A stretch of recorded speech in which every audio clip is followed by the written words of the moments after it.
Bueno, más allá de la broma, si os fijáis en la vida cotidiana, en muchas ocasiones estamos así, ¿no? Haciendo varias tareas a la vez. Y aquí un poco la reflexión es ¿qué pasa con la atención? ¿Qué hace la atención? ¿Cómo hacemos? ¿No? Entonces vamos a ver qué tipo de estrategias atencionales se ponen en marcha, ¿no?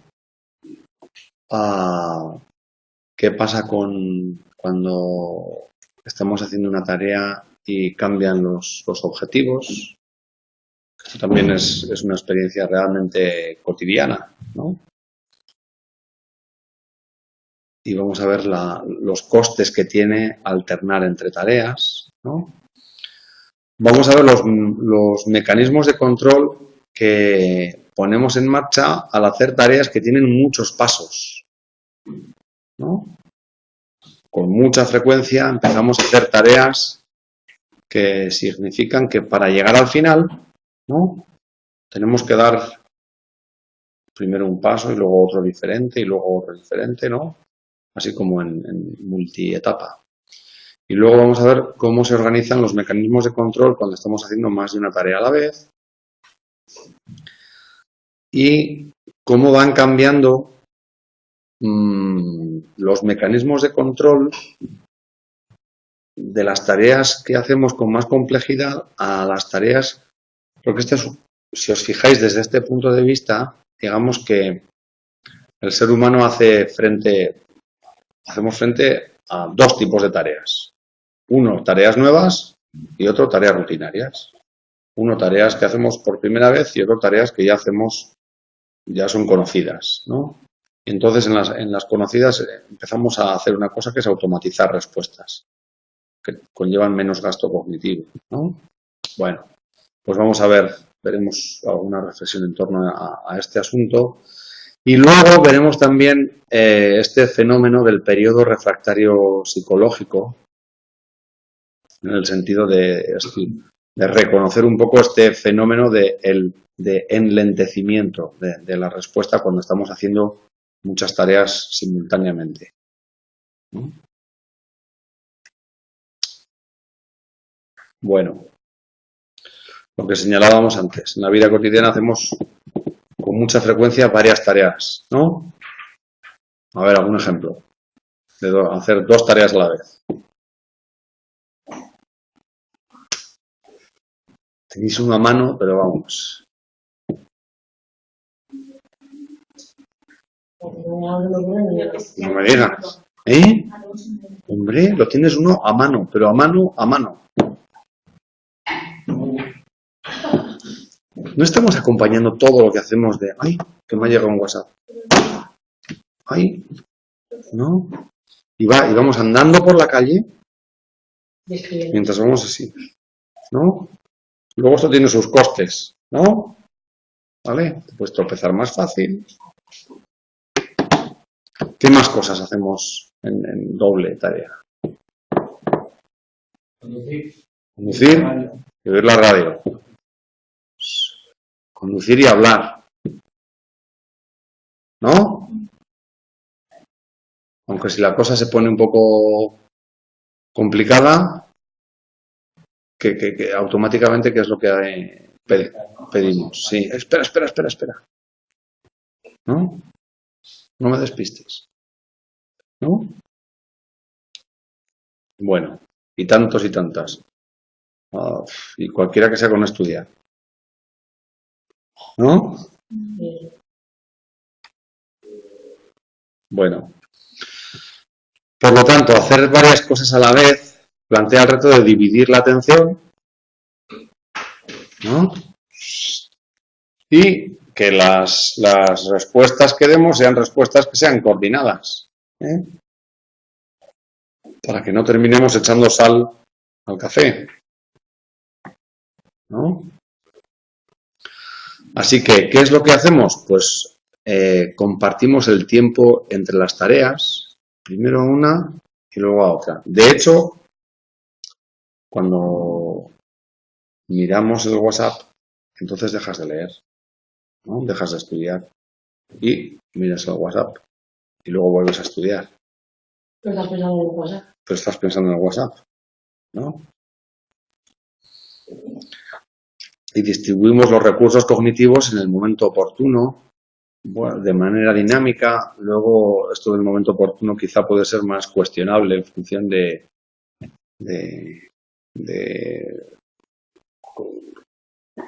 cuánto nos ganan los impulsos a la hora de tomar decisiones, ¿no? Siempre me viene que ya os conté el otro día, que hubo una temporada que apagaba internet, ¿no? Lo desconectaba del módem para cuando tenía que estudiar, porque si no la tentación, ¿no? Distribuía los recursos cognitivos de una manera muy deficiente, ¿no? Mira, pues para ponérmelo un poquito más fácil, decía, mira, ya, aquí ya no hay tentación, ¿no? Ya, si quiero ir a internet ya tengo que hacer muchas más cosas que no, ¡ay! Este link, ¡ay! Y el otro, te lleva al otro, y cuando te das cuenta llevas 20 minutos y no has hecho nada, ¿no? Estás viendo una página de frenos de bicicleta japoneses.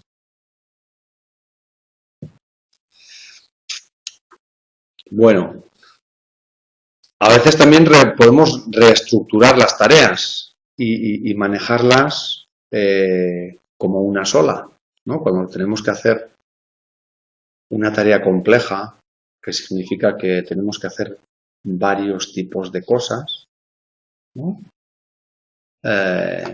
Por ejemplo, reorganizamos la tarea y hacemos primero todo lo que tiene que ver con tareas manuales, luego todo lo que tiene que ver con, ¿no? Con otro tipo de tareas, ¿sí? Las podemos reestructurar. Y también podemos seleccionar y combinar estrategias, ¿no? Por ejemplo, estrategias atencionales. Esto se ha estudiado mucho, por ejemplo, con pilotos de vuelo, ¿no? Que tienen que atender a diversas fuentes y luego prestar atención de una manera más específica a algunas de esas fuentes, ¿no? Es decir, no sería nada efectivo desde el punto de vista atencional que un piloto de vuelo se quedara prestándole mucha atención a la forma de una nube y escudriñando, ¿no? La forma de una nube. No.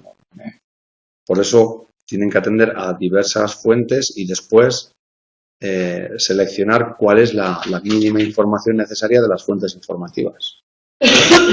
¿Vale? Así que, bueno, tanto las estrategias disponibles como los incentivos de uso de cada estrategia, según Erevi Goffer, tienen que ver con el reparto de estos recursos, y hay dos componentes que van a influir en el reparto de recursos atencionales, según estos autores. Una estrategia que utilizamos de arriba a abajo, que es cuáles son las instrucciones que yo tengo que seguir, ¿no? Y otro elemento que tiene que ver con información que viene de abajo arriba, que a partir de tener en cuenta esta instrucción son los estímulos que yo observo siguiendo esa instrucción los que me van dando información sobre cómo tengo que operar con ellos. Tenéis ahí en la página 202, 203, cómo se llama un experimento con pilotos de avión, ¿no? Ahí al final de la página 202 dice, en ese trabajo los pilotos combinaron la tarea primaria de control de la aeronave con una tarea secundaria. El control de la aeronave es controlar me sale volante, pero en realidad no es volante, los mandos de la nave, ¿no? Con una tarea secundaria que consistía en aprender a mover sus cabezas de forma adecuada para explorar el ambiente y recopilar información necesaria para un vuelo seguro, ¿no? El piloto tiene que ir viendo qué es lo que hay a su alrededor. Los pilotos portaban cascos que incorporaban pantallas de proyección de información, ¿no? De estas informaciones enriquecidas. El objetivo del programa era entrenar la estrategia de dividir la atención entre ambas tareas. Tienes que estar pilotando y a la vez observando qué es lo que pasa a tu alrededor. ¿Sí? El componente del control ejecutivo, el componente de arriba abajo, determina la cantidad y el tipo de información recopilada por los pilotos. ¿A dónde voy a prestar atención? Estos podían elegir entre limitar el movimiento de sus cabezas abarcando una pequeña zona del campo visual, por ejemplo, concentrarse en una zona para evitar una posible colisión, o mover las cabezas abarcando una zona más amplia, por ejemplo, para planificar las acciones futuras, ¿no? Por dónde allá en el horizonte, por dónde hay alguna apariencia de alguna tormenta o no, ¿no? ¿Y eso cómo lo haces? Pues echando un vistazo amplio. Por otra parte, el componente perceptivo motor de abajo arriba se correspondería, por ejemplo, con la acción de desplazar la aeronave a la izquierda para evitar una colisión con una montaña percibida a la derecha, ¿no? ¿Vale? Así que tenemos ahí la combinación de mecanismos de arriba a abajo y de abajo a arriba. Bueno.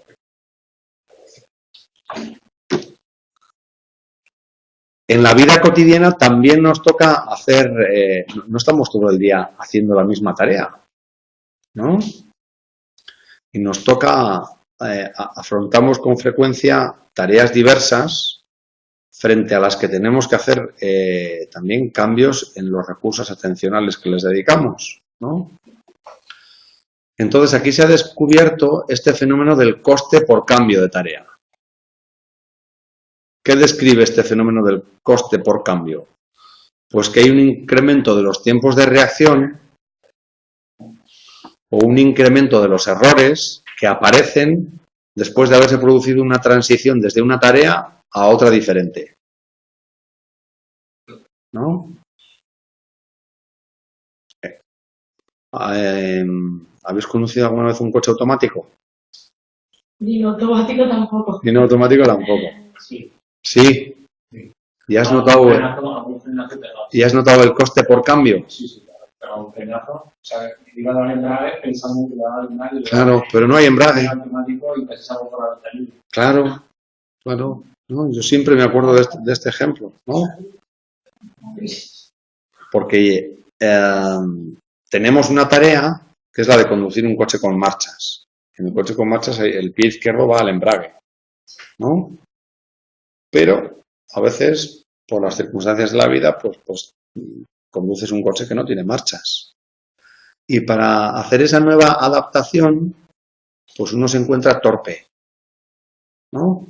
Porque sin querer, yo me acuerdo claramente que como mi pie izquierdo buscaba el embrague, aun a pesar de que yo sabía claramente que no había embrague, ¿no? Pero sin querer, ¿no? Y eso significa que cometes más errores o que necesitas una décima o centésima de segundo más para tomar decisiones de con qué pie tienes que apretar, ¿no? Y esto significa un coste por cambio de tarea. ¿Sí? ¿Qué es lo que está haciendo el sujeto? Pues prepararse a realizar nuevas acciones ante nuevos estímulos. Tienes un estímulo nuevo que es un coche que no tiene embrague, ¿no? Y tienes que hacer nuevas acciones.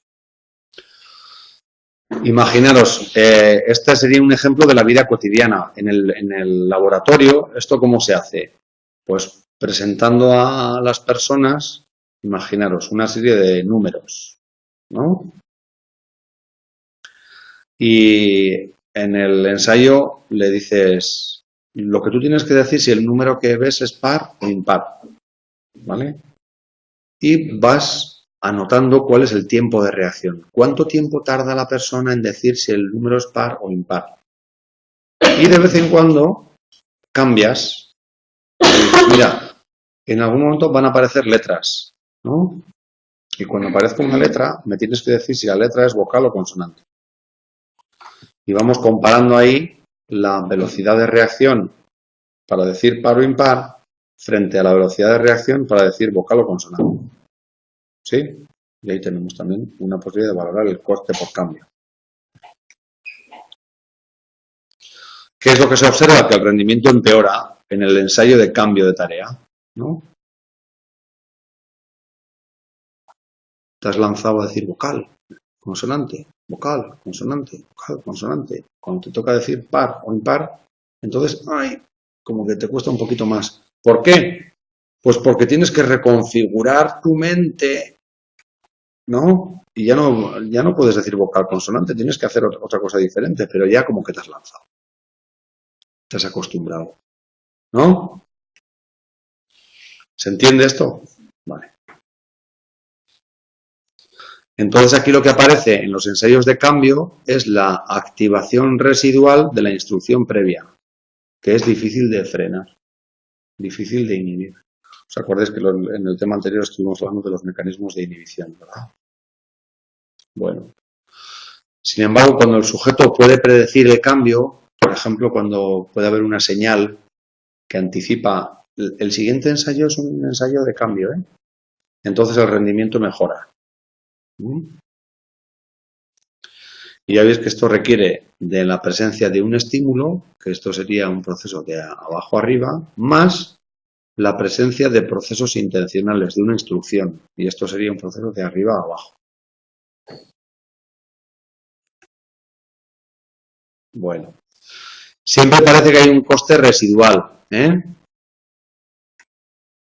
que este coste, aunque puede aminorarse, por ejemplo, dando una señal de anticipación de que en el siguiente ensayo viene cambio,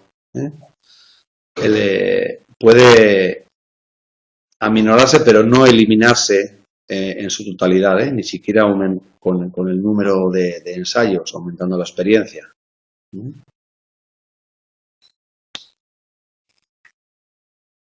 Bueno, las tareas multietapa. Cuando estaba preparando el tema me vino un ejemplo que yo creo que se puede entender perfectamente, que son las recetas de cocina, ¿no? Como tarea multietapa. Una receta de cocina que se te dé bien, Ana. Que te guste preparar. La pasta. La pasta. Vale. Es lo más fácil. Es lo más fácil. Venga, una un poco más elaborada. No sé, cualquier cosa. Una legumbre. ¿Vale? Una legumbre que tiene que tener varias... Con cebolla. ¿Con qué más? Tienes que tener aceite, cebolla, sal. Hay que echar las cosas en su momento, ¿no? Hay que controlar el tiempo, ¿no? Bueno. Entonces lo que hacemos para preparar una que te guste a ti, Juanjo, una receta. Sí, te gusta preparar. Una pizza casera, ¿no? Prepararla desde la masa. Eso es, ¿no? Tenemos ahí el objetivo final, que es la pizza en el plato caliente a punto de ser devorada, ¿no? Pero hasta llegar ahí hay que trazar objetivos, ¿no? Y estos objetivos se descomponen en pequeñas tareas y cada una de esas tareas requiere acciones adecuadas y hay que evitar hacer otras que son inapropiadas, ¿no? ¿Vale? Es decir, cualquier receta de cocina un poquito elaborada sería un buen ejemplo de una tarea multietapa.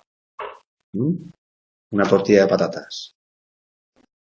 Primero tienes que hacer la patata, tienes que echar la cebolla, ir controlando cuánto de hecha está la patata.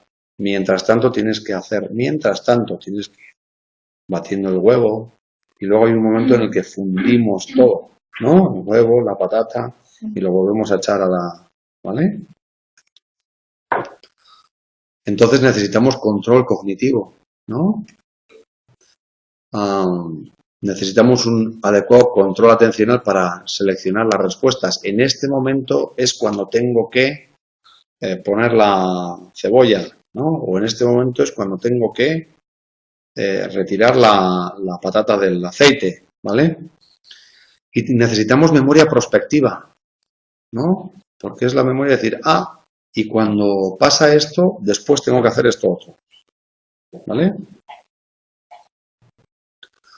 Entonces, esto que nosotros estamos haciendo con una receta de cocina, en el laboratorio se ha realizado con operaciones matemáticas sencillas, ¿no?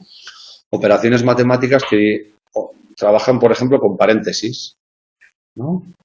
Un paréntesis dentro de otro paréntesis, dentro de otro paréntesis y dentro de otro paréntesis, ¿no? Primero hay que hacer un paréntesis, luego integrarlo con el de al lado, luego integrarlos con el de al lado, ¿sí? Es decir, lo que hacemos en las operaciones matemáticas es integrar los resultados cada vez en operaciones de más alto nivel, ¿no? Bien, ¿qué es lo que se ha observado? Que saber por adelantado lo que uno tiene que hacer acelera el procesamiento de la información. Es decir, es más importante que te digan la instrucción en tareas multietapa, de qué es lo que tienes que hacer, más que te digan cuáles son los elementos con los que vas a trabajar. Traducido a la vida cotidiana. La intención de comer dirige mejor la conducta de comer que la presencia de la cuchara, ¿no?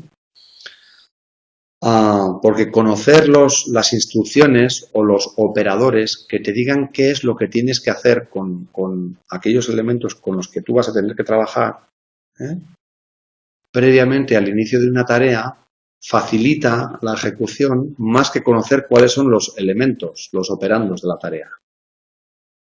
¿Sí? Así que es más ventajoso, ¿no?, cuando estamos trabajando en tareas multietapa, que nos den las instrucciones de qué es lo que tenemos que hacer, más que nos digan con qué vamos a trabajar.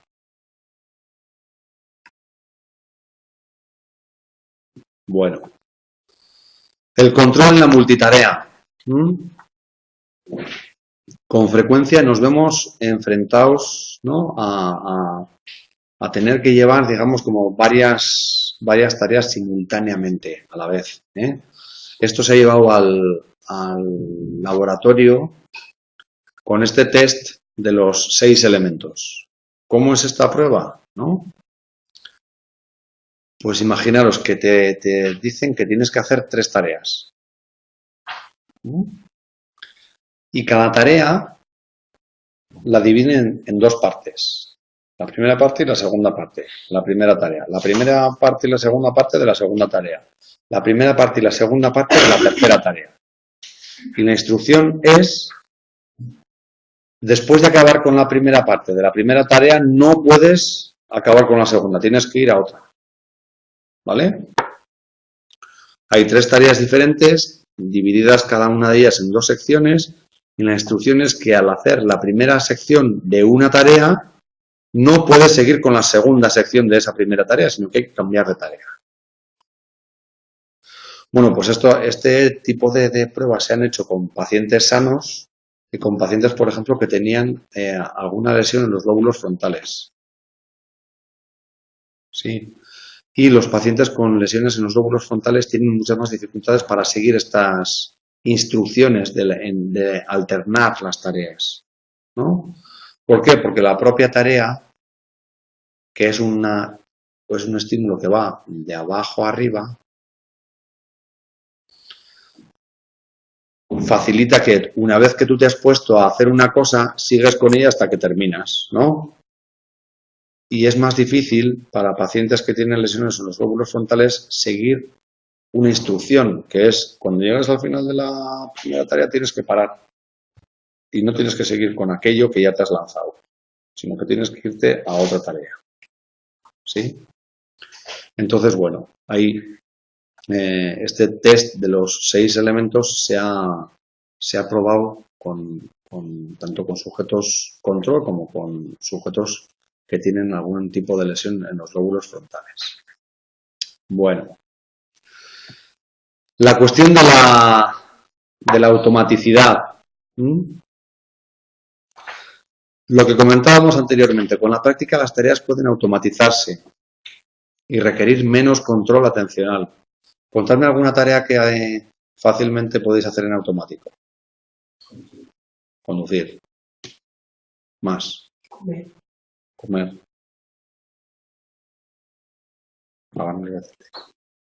¿No? Lo haces pensando en cualquier otra cosa. ¿No? Andar. Andar. Andar. Esto es. ¿No? Y estas conductas automáticas las podemos hacer en paralelo con otras conductas, ¿no? Y son independientes del control atencional voluntario. Siempre me acuerdo de una historia que me contó una vez un compañero de trabajo que decía, joder, ¿sabes lo que me pasó el otro día? Cuando salí de trabajar, me metí al coche y para cuando me di cuenta, mi mano derecha ya estaba en la guantera, haciendo así, buscando el paquete de tabaco que yo no tenía porque hacía 15 días que había dejado de fumar, ¿no? Pero sin embargo mi mano derecha estaba ahí buscando. Tarea automatizada que había hecho mi compañero, tarea independiente del control atencional voluntario. Parece que es como si hubiera un control atencional encubierto que estaba diciendo, ¿cuántas veces mi compañero lo primero que habría hecho al salir del trabajo sería meterse en el coche y encenderse un cigarrillo? Pues miles, ¿no? De tal manera que esa conducta se automatiza. Y entonces los sistemas encubiertos te dicen, mira, estás en tu coche. Tú siempre que sales del trabajo y te metes en el coche, lo primero que haces es encenderte un cigarro, que además te sienta como Dios. Te lo fumas a gustísimo. Y normalmente tu paquete de tabaco está en la guantera, así que busca, ¿no? Y ahí tenemos a la mano, ¿no? Bueno, ¿qué efectos tiene la automatización? Por ejemplo, pues permitir que pianistas profesionales puedan seguir tocando el piano mientras, ¿no? Y mientras van repitiendo subvocalmente una lista de palabras, ¿no? O que puedan seguir tocando el piano mientras están hablando con otra persona, ¿no? O mientras miran al público, ¿no? Que parece increíble, ¿verdad? ¿Verdad? Sí. Claro, los límites y la transición de esta capacidad cognitiva de tener que usar todos los recursos atencionales a utilizar recursos cada vez más automatizados son muy difusos, ¿eh? Y son muy dependientes del número de ensayos, de la práctica, de la automatización, ¿no? Entonces, algunos han hecho la pregunta de cuando estamos operando con dos tareas a la vez, la habilidad es haber automatizado una de ellas y entonces cuando está automatizada ya no consume recursos, tenemos más recursos cognitivos para hacer la otra, o lo que estamos haciendo es alternar la atención entre ellas, ¿no? Rápidamente llevar las dos a la vez, pero haciendo como un cambio rápido de atención de una a otra. Bueno.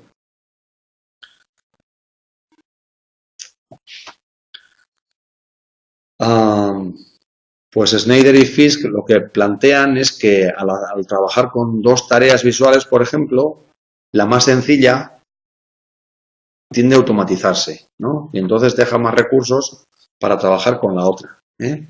Por ejemplo, en un inicio, trabajar con una tarea sencilla solo con una tarea sencilla o trabajar con una tarea sencilla en combinación con una más compleja, pues la tarea sencilla se ejecuta peor en multitarea que haciéndola sola. Claro. ¿No? Esto resulta razonable, ¿no? ¿Por qué? Pues porque cuando lo haces en multitarea, la tarea sencilla recibe mucha interferencia de la tarea compleja. Mucha interferencia del gasto cognitivo que estás haciendo en hacer la tarea que es más compleja. ¿eh? ¿Qué pasa con la práctica? Pues que el rendimiento también mejora en la condición multitarea, ¿no?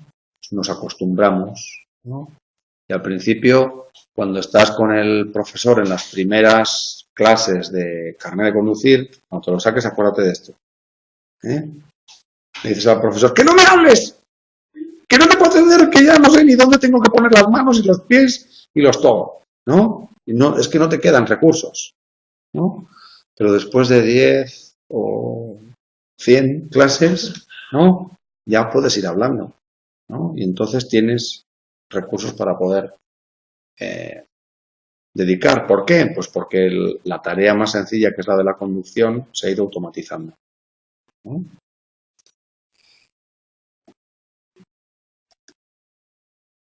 Bueno, el periodo refractario psicológico.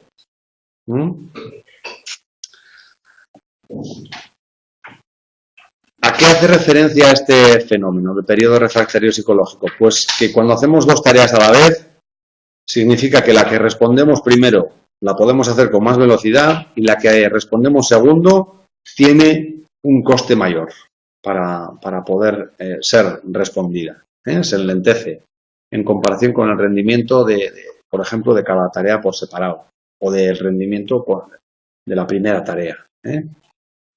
Imaginaros este paradigma.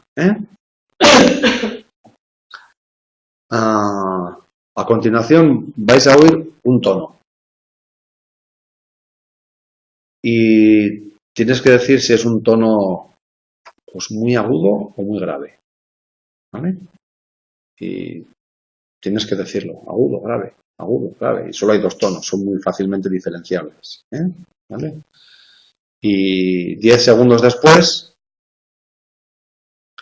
va a aparecer en la pantalla un cuadradito y el cuadradito va a aparecer en la izquierda o en la derecha.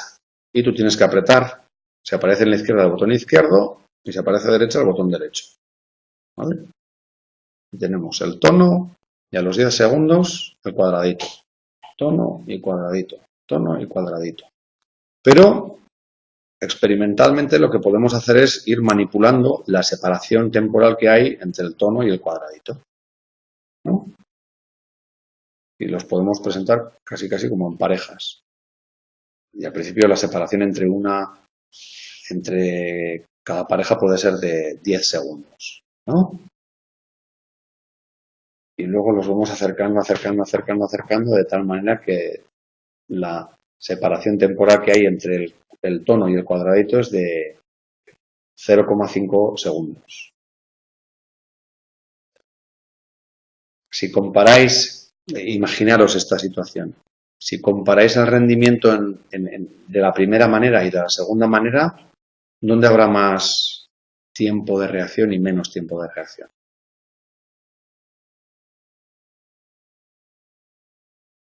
En la segunda era más difícil. Es decir, el sonido lo dirás antes, no, más fácil que el cuadradito. Ajá. ¿Qué piensas? No sé, porque si has dicho ya lo primero, lo segundo, ¿cuál te puedes liar? No sé. Venga, más hipótesis. Cuando está muy cerca, habrá intervalos entre las dos tareas, ¿no? Entonces, sí, creo que la reacción será más fácil. ¿Y dónde habrá más tiempo de reacción? ¿Para la primera o para la segunda? En la segunda, el tiempo de reacción es más alto. ¿Por qué crees? Porque causa interferencia entre una tarea y otra. Claro. Esto es lo que se observa, ¿no? El tiempo de reacción para la segunda es más elevado, ¿no? Porque solo podemos emitir una respuesta a la vez. No puedes decir alto y izquierda o bajo y derecha a la vez, ¿no? Los mecanismos de selección de la respuesta que tenemos son mecanismos que son limitados, no tenemos 1000 posibilidades de respuesta simultáneas, ¿no? Tenemos que seleccionar qué hacemos. O conduzco o te hablo, ¿no? al inicio sobre todo. Entonces, se produce por limitaciones atencionales en la selección de la respuesta, ¿no? Solo pueden emitirse una respuesta a la vez y la segunda se ralentiza. ¿Os acordáis del cuello de botella? ¿No? Tienes que hacer un cierto procesamiento para decir si el tono es alto o es bajo. Tienes que hacer un cierto procesamiento para decir si el cuadradito ha aparecido a la izquierda o a la derecha, ¿no? Entonces, solo una de esas tareas puede ser realizada a la vez, ¿no? No puedes pensar izquierda y decir alto a la vez, ¿vale?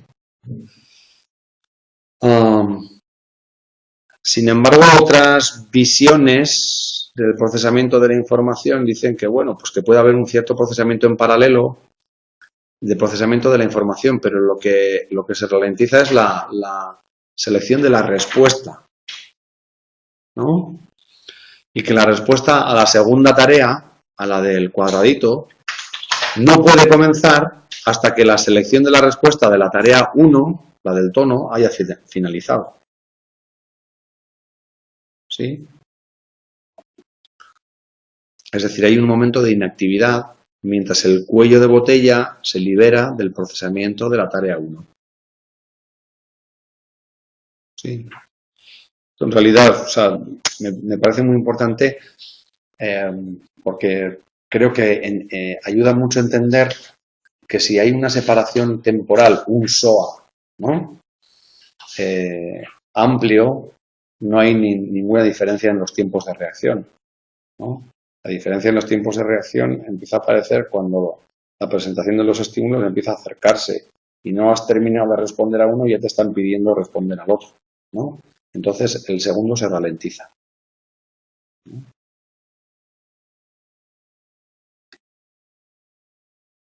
Bueno. Pero claro, dicen, si es consecuencia de que hay un cuello de botella, por mucho que uno entrene, como por mucho que haya un entrenamiento, el cuello de botella sigue ahí, ¿no? Pues la práctica, el entrenamiento, no debería afectar al periodo refractario psicológico, ¿no? Y sin embargo, sí se encuentra una disminución. Y aquí es donde empezamos, pues bueno, pues a encontrar matices, ¿no? De que ninguna de las visiones es absolutamente cierta por sí misma, sino que pues tiene sus matices, ¿eh? ¿Por qué? Porque el efecto del periodo refractario psicológico no desaparece en su totalidad por mucho entrenamiento que haya, pero sí se puede disminuir asociado con la práctica, ¿no? Y lo que parece que disminuye es el tiempo de procesamiento de la tarea 1. Pero siempre se añade se encuentra este tipo de fenómeno de periodo refractario psicológico, ¿eh? Otras alternativas que se han propuesto al modelo del cuello de botella, pues que el retraso no es tanto por este fenómeno del cuello de botella, sino porque simplemente hay como dos modos de respuesta. Uno que sería un modo inmediato frente a un modo diferido. Que uno cuando lo lee, francamente, la impresión que a mí me da es que le estamos poniendo nombres diferentes al mismo proceso, ¿eh? ¿Vale? Pero desde este punto de vista no sería tanto una limitación estructural, que sería decir existe el cuello de botella y esto impone una limitación estructural, sino que se aplican diferentes estrategias de procesamiento de la información. Una estrategia sería respuesta inmediata y otra estrategia diferente sería respuesta en modo diferido. Y esto es todo.